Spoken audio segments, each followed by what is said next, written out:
But the easiest thing to do from everything that I'm showing here is schedule constant. Just get more meetings. The second one is show up rate. That's the one after that. So this is where how many people show up to your call. For example, for this business, it has a 39% show up rate, meaning that 40%, nearly 50% of people, show up to the sales call. So we can increase that to like 60%. How do you do that? There's a few things that we can, not follow-ups. There's a few things that we can do. We can do pre-call managers. We can send them, for example, as soon, we're gonna speak to lead a lot, and not today and tomorrow as well. But how fast you can actually get to the person once they actually book a call. Hey man, see you book the call.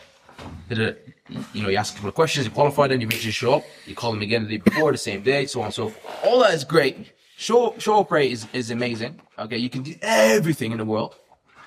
But the personal brand and the branding itself dictates how much people show up to the call. For example, if someone told you that you're gonna hop on a call with Alex Hormozi or Cristiano Ronaldo in a month's time, you're gonna add 5 different alarms that day. One week before, I don't know, you're gonna have personal assistants set up because I'm gonna meet Cristiano Ronaldo, bro. I'm gonna meet Bill Gates. You're gonna show up to that meeting. When's the last time, by the way, you missed a job interview? No, never, right? Why would you? So how about having that perception through your brand and through your messaging, through how you convey everything to yourself? It's not easy, but it's doable. If people perceive you valuable, they'll show up. I mean, naturally people forget, happens.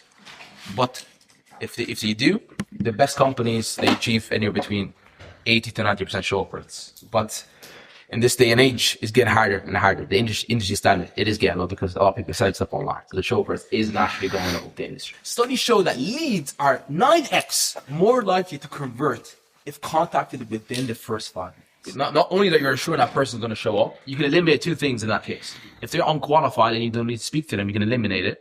I mean, certain companies don't rather a closer to actually speak to a person that opted in, or they decide to book the call with a closer. Most companies, especially in B2B, what they do, they have a specific SDR, and that SDR, their job is to only call people that booked on a person's calendar. And that person's job is to reiterate and resell the call and make sure they actually qualify to speak to that person. And if they're not qualified, remove them, put them into that long-term follow-up sequence that I was talking about earlier. And SDR's job is actually so important because they're going to be the first touch point of the company. They haven't even spoken to the close rate. So if they speak to a skilled SDR that calls them within the first 5 minutes of them booking, say, hey, I've just seen that you booked the call, just had a few questions. How do you think you will feel if you got a call in the first 5 minutes of booking sales up? His role is actually one of the most important roles, even more important sometimes than actually sales closer. If he's good, more people will show up, more people will show up qualified, and they're ready to purchase and have the right intent.